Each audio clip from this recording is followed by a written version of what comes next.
Hey everyone, this is Rob Atkinson. I'm the president of the Information Technology and Innovation Foundation. We're a think tank in Washington, D.C. And we've been engaged in this question of what's happening with China, and in particular, Chinese efforts to thrive and even dominate advanced technology industries. So there's a lot of talk now, really all around the world, on what's called the tech war, or the Chinese-US-China economic war.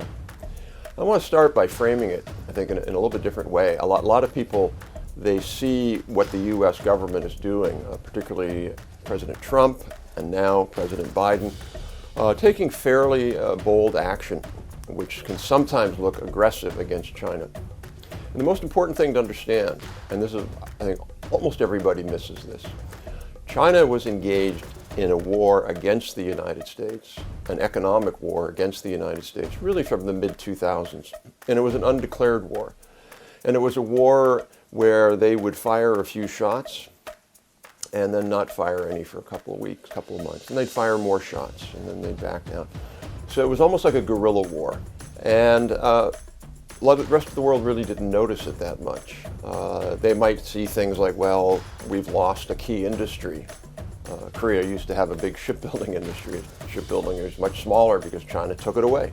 So what happened in the United States is there became a growing awareness, particularly under President Trump, that something was wrong, something was amiss, and that China was not committed to or agreeing to what it already had agreed to when it joined the World Trade Organization in 2000 and 2001, which was to become a responsible player in the global economy, to play by the rules, and to agree to what economists call comparative advantage. In other words, China might be good at a few things here and there, and then the United States would be good at some things, and Korea would be good at some things, and there'd be trade. That is not what China signed up for. They pretended to sign up for that. They said they wanted to sign up for that. But in reality, Chinese joined the WTO because it, as I like to say, it gave them a get-out-of-jail-free card. Now, if you don't play Monopoly, you might not know that, but in Monopoly, you get the special card. If you go to jail, you get out of jail free. The WTO gave the Chinese this get-out-of-jail-free card. We could no longer block Chinese imports because after they joined the WTO, that was a WTO violation. And so they got all the freedom. They could do whatever they wanted to. They could manipulate their currencies. That was not actionable in the WTO. They could steal intellectual property. That was not actionable in the WTO. I was talking to the FBI a couple of years ago about this question of cyber espionage and industrial espionage just with people. And they said they had over 1,000 cases open. They had 90% of the cases were Chinese cases. Huawei at one time, the big telecommunications company, which has just recently been caught in the United States, sending in spies to steal legal documents from the U.S. government, actually in this case from the New York State government, who was filing a legal suit against them. They were in an FBI sting where the FBI caught them trying to steal legal documents. Outrageous.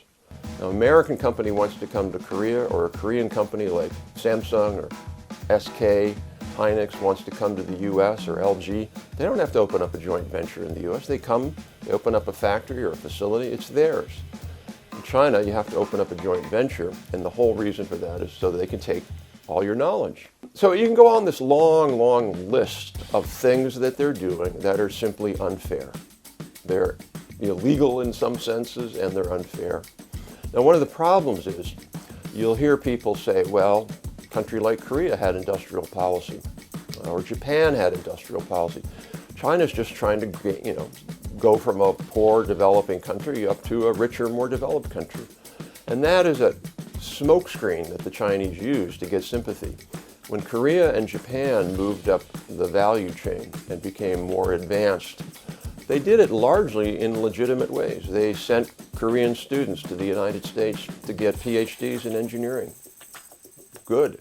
They licensed American technology. Good. They built up their own industries with almost all legitimate ways. Good. But again, there's a huge difference between what China did and what Korea did, or what China is doing and what Taiwan did, or Japan. So that brought us to the Trump administration, and we at ITIF, but certainly others, have shown that the U.S. lost more manufacturing jobs in the 2000s than we did in the Great Depression, a greater share. And a large share of those job losses were due to China. So the Trump administration comes in and says, essentially, enough is enough. We're not doing this anymore. And it shocked people because the narrative or the consensus in Washington was, hey, we believe in globalization, we believe in free trade, we signed the Chorus Agreement, we signed other agreements, what are we doing? And what they failed to miss was that China is not a normal country. It's not Korea, it's not Germany, it's not Canada, it's an abnormal country when it comes to trade. It engages in power trade. It uses trade and other kinds of means to gain power. And it uses the methods of predation, or in other words, trying to go out and kill other companies, other industries. Look at the solar panel industry, for example. In the United States, we had about 55% of all solar panel production in around the year 2000. By the year 2011 or 12, we had 5%. China had 68%. What's interesting about that is the year that patents peaked globally, all patents in solar panel production peaked in 2011. So you'd think now, with the critical importance of solar panels, there'd be a lot more patenting?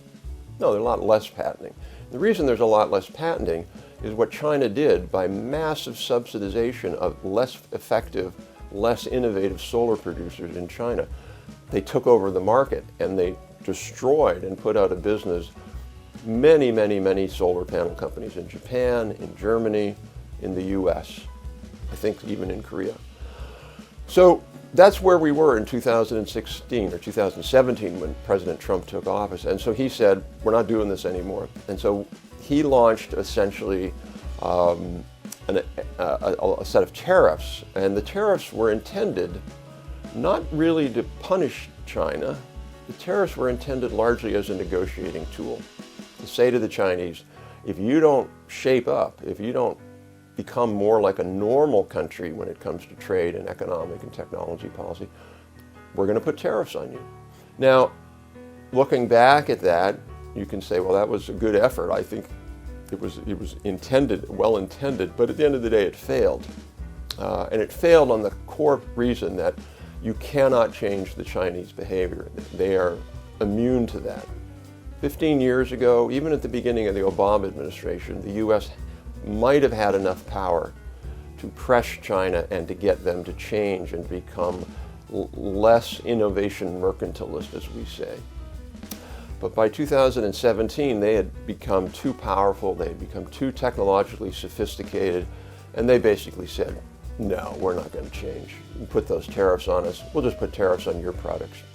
And even worse, what people don't realize is we put tariffs on Chinese products, which, by the way, to be clear, helped Korea, helped Japan, helped Germany, helped Europe. We fought the battle. We paid the price, and other countries were able to take advantage of that. But what China did, we put tariffs on, and they just reduced their currency, the yuan. They just devalued it by 10 to 15%. They can do that. And so basically the Trump efforts did not succeed at what their core mission was to change Chinese behavior. But at the same time, there was a growing effort, understanding, realization in Washington that we had to do something different. And we did that in a number of different ways, and the Biden administration is continuing that. A good example of that, before 2018, we had somewhat loose controls on foreign investment coming into the U.S., particularly against a country like China, who was a foe. They're an adversary. You could even potentially say they're an enemy. They certainly will be an enemy if and when they invade Taiwan. And the Party Congress that was held recently makes that somewhat clear that they intend to invade Taiwan. Hopefully they won't. So one of the things the United States Congress did is they passed a law that made it a lot tougher for Chinese companies to come into the United States and buy up American companies. That was number one.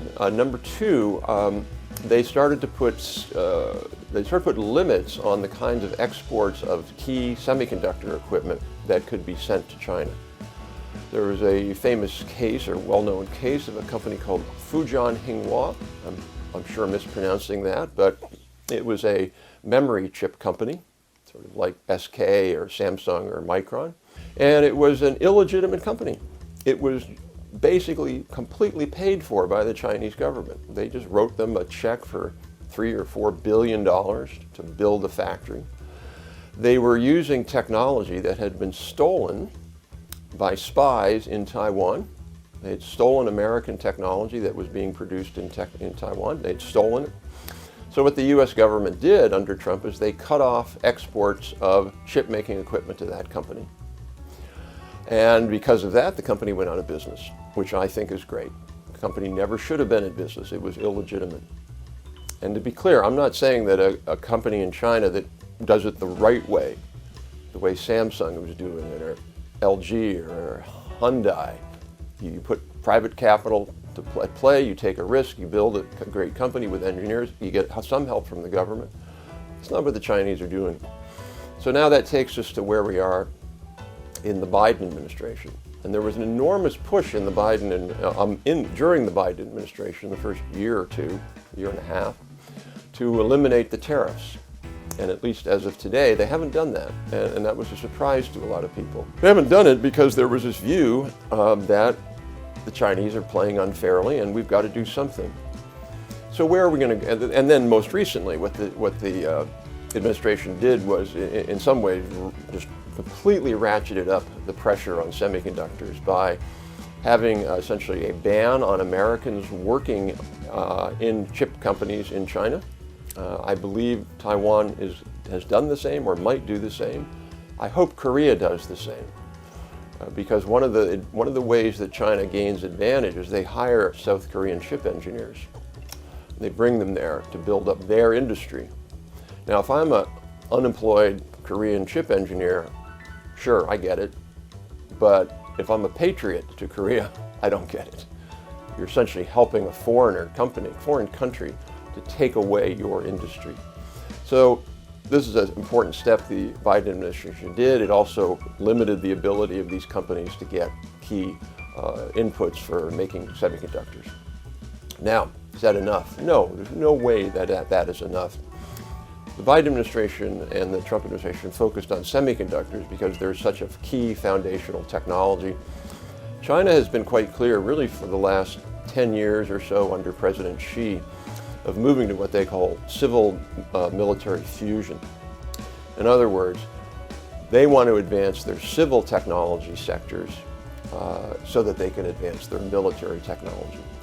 We should have no doubt their goal is to be, at minimum, the strongest military force in the Pacific area, in the South Pacific. They may not be the strongest military force in the world, but they don't have to be. For them to win a war, they don't have to be stronger than the U.S. overall. They just need to be stronger than the U.S. in the Pacific area. And that's a much easier task. So they're using technology as a way to gain advantage, whether it's military drones, whether it's hypersonic missiles, whether it's a whole set of precision missiles that we see playing a role in the Russia-Ukraine war. So where's the U.S. going now? There's now a bipartisan consensus in the U.S. government, in the leadership of the United States, that we have to do something and continue to fight back against what China's doing. In some ways, the Republicans, I think, will be even tougher. So what does that look like? I think it looks like several things. One is continued limitations on the ability of American companies to transfer technology. There's a bill that didn't get passed in 2018, a provision, but I think it's certainly possible it will pass in the next Congress. And that would essentially say that American companies who want to do joint ventures in China or share American technology with Chinese firms would have to get government approval. And the logic behind that, you can argue it might work or it might not work, but the logic behind it is if a Chinese company comes over here and buys an American company or does a joint venture, they don't do that because they're wanting to make money. Let's be clear about that. When a Korean company comes to the U.S. to buy an American company, or vice versa, it's clear what the goal is. The goal is to make money. These are capitalist companies. They want to make money. They want to expand their global market share. That's great. China doesn't do that. That's not what they're all about. What they're all about is sucking up technology from any place they can get it, through any means they can get it. So I think that bill is certainly possible that it would pass, which would limit what American companies can do in terms of transferring technology. The problem, though, and this is really, I think, one of the most important challenges that we're going to face, is these kinds of measures that sort of, keep the holes in the dam from keeping the water coming. You're trying to plug up the dam constantly. As long as there's other big holes coming from other countries, like Europe, like Japan, like Korea, it's not clear how much the United States has done to limit what China's doing. So that's number one. Number two is there's just going to be continued efforts to work against Chinese cyber espionage, Chinese in-person industrial spying. One of the things that we do in the United States, which I think is a problem, is that our financial sector still invests significantly in China. Wall Street, in other words, the big investing banks and others, hedge funds, they are desperate to get China to open up. And China will open up to these companies for the simple reason of they want to buy off our capitalists, if you will. In other words, the more U.S. Goldman Sachs and these other big investment banks, venture capitalists, the more they're pouring money into China, China's super happy for two reasons. They get more money, but number two, they buy political support in the United States against a tough China policy. Because at that point, you might have some industries, some other groups, labor groups, and others saying, let's get national security folks, let's get tough on China. And then you have Wall Street saying, no, don't get tough on China. We're making a lot of money. I think that avenue will start to be closed down. There are actually, believe it or not, state government pension funds that invest in China. They invest in Chinese venture funds that are building companies to compete against American companies. Another area that I think we might do, it's a proposal that ITIF will be making in the fall, shortly. And that is to take a law that was passed in 1930, I won't go into all the details, but what it does is it allows the U.S. government to basically block imports from a company, a foreign company, that has been shown to be clearly in violation of stealing intellectual property from America or other kinds of unfair trade practices. It's never really been used very much. In fact, a lot of companies use it just to kind of go after each other. There was a famous, this is what's called Section 337 cases, Samsung versus Apple. And they fought each other, and Samsung wanted Apple products banned because they thought Apple was unfairly using their technology, and fine, whatever. That's really not what that law was set up to do. Apple and Samsung, both legitimate companies, they're just having a legal battle, they should do it in the courts.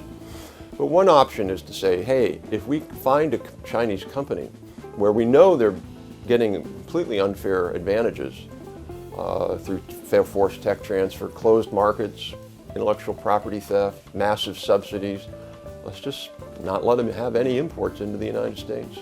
And again, to be very clear, I am not saying we should block all imports from China into the United States. There may be, and I'm sure there are companies that are just regular old companies like Samsung and LG, only they're in China. Fine, we have a global market. You think you can sell here? Good luck. We're not going to stop you. But companies like Huawei, companies like Comac, which is a state-owned company that makes now making a single-aisle engine, a jet engine, like the Boeing 737. I would never let that company sell a single plane in America because it is massively subsidized. That company wouldn't exist without government subsidies. It's forced other companies like Airbus and Boeing to give them technology. So I think one of the most important things to understand with this entire issue is that this is not a war between the United States and China. It's easy to think it is, and it's easy to stand on the sidelines and say, oh, this is great. We can watch these two behemoths fight, and maybe we'll pick up something. This is really a war about two fundamentally different economic systems and two fundamentally different political systems. We need to be clear that China is not a democracy. They have massive surveillance of everybody. There's the social credit system. They're imprisoned, over 1 million Uyghurs for the simple sin of being Uyghurs, not Han Chinese. They're bullying other countries, happily in a thing called wolf warrior diplomacy. And what does that mean? It means using the threat, using intimidation to get their way in diplomacy. There was one Chinese official, and I don't remember the country, it was one of the Scandinavian countries, I believe, and he said, the Scandinavian official said something that the Chinese government didn't like. And he said, "For our friends we bring fine wine, for our enemies we bring a shotgun." What? You're threatening another country and their diplomatic corps with violence because you don't agree with their political position? So I don't think people understand fully what China is as a country. They're a country that wants to have global hegemony, I would argue. They want to replace the United States as the global power. And they want to fundamentally not only lead but dominate in a whole set of advanced technologies and industries. We did an analysis at ITIF of 7 different advanced industries, including semiconductors, automobiles, electronics, and the like. And one of the things we did is we compared where they're growing and where they're targeting to where Korea is strong. And there's almost a one-to-one overlap. The places Korea is really focused on are also places that China's focused on. So again, to be really clear, number one, I'm not arguing that China shouldn't be allowed to win. I just wanted to win fairly. It would be like playing basketball and Michael Jordan is playing against somebody, but the referees are calling Michael Jordan for a foul every second play, and the opposing team has brass knuckles and they're hitting the players. That's not a fair game. I'm happy to have a team lose if the other team is just better.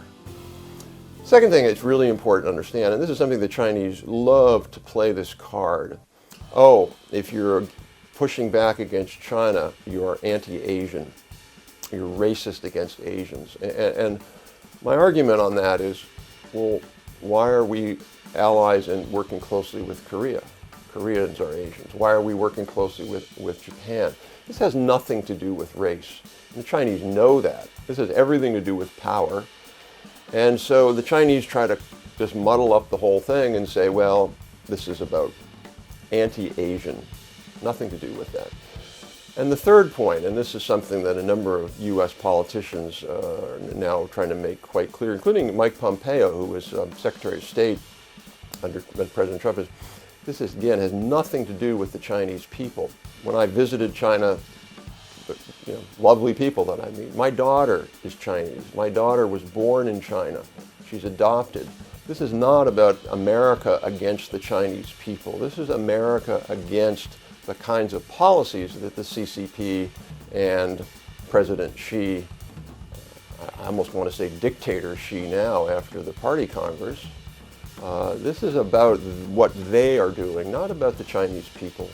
I think most Americans don't have any ill will towards the Chinese people. What they have concerns about is Chinese government behavior that just is not fitting for how we live in this world. The last thing I think is important to understand in this is the U.S. is not just doing aggression, if you will, or defense. They're also doing offense in terms of trying to build up their own industries, more advanced industries, more than we have in the past. And we see this now in the recent legislation that Congress passed, things like the CHIPS Act. There's a lot of, I think, concern maybe in Korea about the CHIPS Act. What the CHIPS Act is, it's a major piece of legislation, really unprecedented in the United States. And it did 3 big things. One is it allocated $39 billion to give grants to chip companies to build factories, or what are called fabs, in the United States. And there was a debate during the discussion of chips, and one of the debate issues was, should this only be, or should there be preference for American companies, or should it be equal with all foreign companies? Again, leaving out Chinese companies. No way Chinese companies will get a dime of this money. And the debate was resolved in the side of, no, we should be open to all. If Samsung wants to build a fab, which they are, If SK wants to build Hynix wants to build the fab, which they are, they're just as eligible for this money as Intel or Micron or any other American company.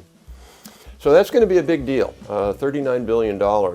Again, that's going to be matched by state government money. So we're potentially talking $80 billion over the next decade to build fabs in the U.S.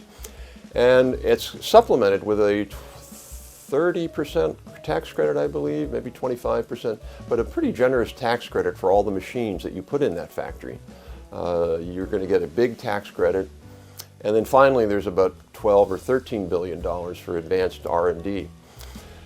I think this is going to be a game changer for the U.S. We're going to rebuild our semiconductor industry. The U.S. is still the leader in what's called fabless, chip design, but we've fallen behind, particularly Samsung and TSMC.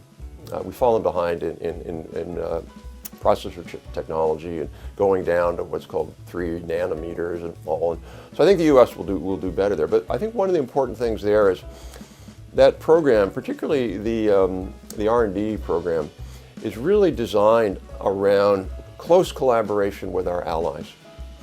So there's a real opportunity, I believe, for South Korean chip makers and American and Taiwanese and European to work collaboratively around pre-competitive advanced R&D. And I hope that happens, because I think it's hard to challenge the Chinese because they have so much money. And so we're going to all have to work together. Again, Intel will still compete with Samsung. Micron is still going to compete with SK and Samsung, of course. But there's also areas where, as two nations, we can work more closely together, including other technologies like quantum computing and the like. So that was an important step. Last component I want to talk about is what I think a lot of people in Korea and other countries are focused on, and that's a legislation passed this summer called the Inflation Reduction Act. And what that did was principally around actually clean energy tax credits. So if you want to build an electric car, the producer, the manufacturer can get a tax credit. If you want to redo the electric grid or put in a solar panel factory. But the critical component of that is those are tied to domestic production. And so you have to produce a certain amount of it in the United States. It doesn't work for importing these. There's obviously a lot of concern about that in some countries, like Korea, but it pretty much is what it is. And I think companies are going to have to sort of figure out a way around that and hopefully be able to take advantage of it in a good way that builds up both production in here and then at home in their home countries. So I should stop there, and I think, as I said, what we're going to see over the next few years is this issue is not going to go away. I argue in a new article that we're in essentially a long economic Cold War with China. People think it was a Trump thing. That's mistaken. Trump was just a reflection of what was going on, and he operationalized it. It's not a Trump thing. Whoever wins the election in 2024 will continue this challenge, fighting this challenge, so it's not going to go away for any time soon. So, in a lot of ways, this is an inflection point for the United States. After World War II, the United States looked at the challenge, looked at the world and said, well, actually, it took a while for the United States to come to the realization that the Soviet Union was a threat, not just only to the United States, but to the free world. And what woke America up was the Korean War, was the invasion of South Korea by North Korea, backed by Stalin. Before that, there was a lot of ambiguity among U.S. policymakers as to whether the Soviet Union was really a threat or whether they were just going to stay in their own boundaries and do their saber rattling but not do much. The Korean War really woke up America, and that led to a whole big push to become that, and Sputnik, the launch of the Russian satellite in '57. That led to a massive overhaul of U.S. policy. I don't think people understand how big an overhaul that was. In 1963, the year President Kennedy was assassinated, the United States government spent more money on research and development than the entire rest of the world combined. We'll take every company outside the United States, take every government outside the United States, and the U.S. government by itself was spending more money on research and development. You want to understand why we lead in advanced technologies, or why we were leading. That's a big reason why. Scientists and engineers from all around the world wanted to come to America because we were doing the best and most cutting-edge research, and we built that into great companies. But by and large, by the mid-70s, and certainly with the fall of the Soviet Union, the United States government and the elites thought, yeah, we don't need to do that anymore. We're the leader. Our threat, or what they call in the military, our pacing challenge, our pacing threat just went away. The Soviet Union disintegrated. And nobody thought China was going to be a challenger. It was a country that had 100 times more bicycles than they had cars. And so we just ignored China. And it was really only until there were voices 10, 15 years ago, including ours, that were saying, wait a minute, China's going to be a major power. They're focusing. Go back and you look at the 2006 medium and long-term plan for science and technology that the Chinese government put out, and it's all right there. You don't have to make things up. You just read that plan, and it tells you what the Chinese government wants to do. Oftentimes in the United States, we get pushback. Oh, well, we don't have to worry about China. They can't innovate.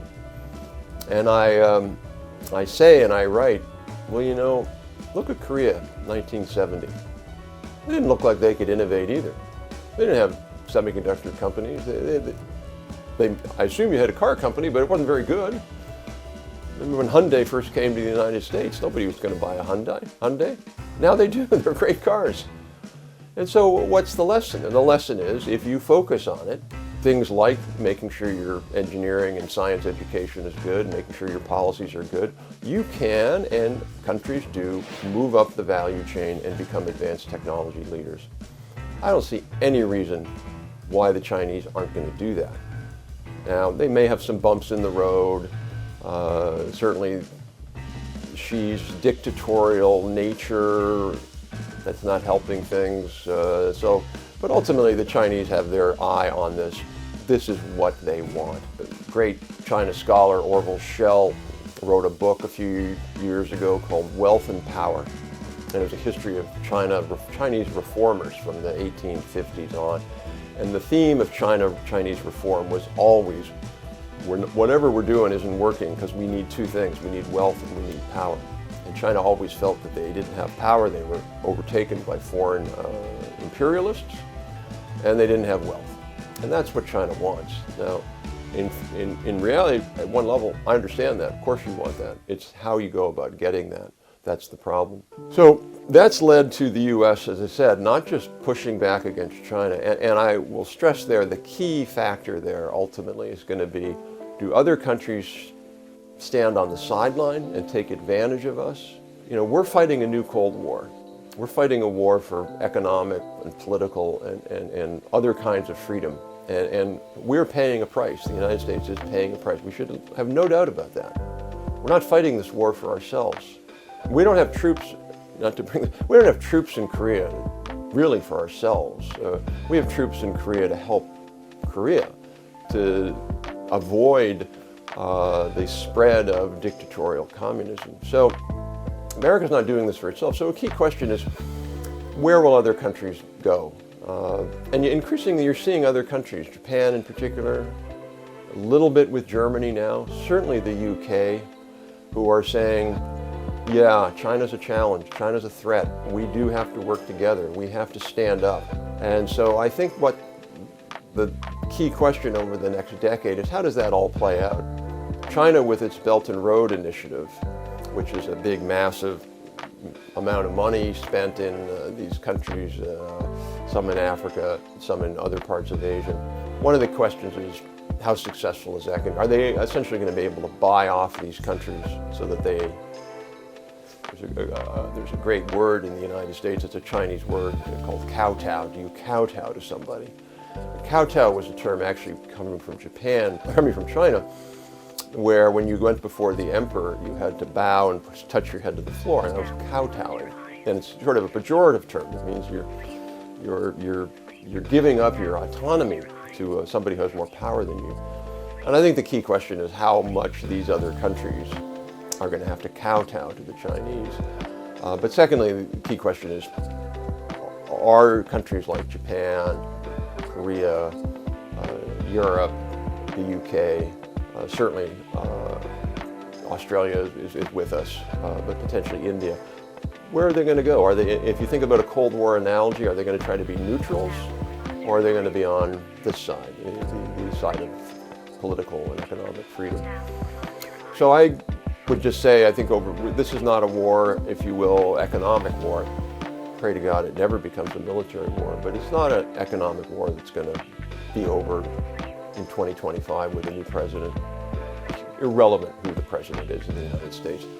Just like it was irrelevant in 1960 whether Nixon or Kennedy won. They were both going to do the same thing. The forces and the pressures are too great. So it'll be a very, I think, difficult time going forward, a very interesting time, and a lot will depend on what happens in the next 10 years.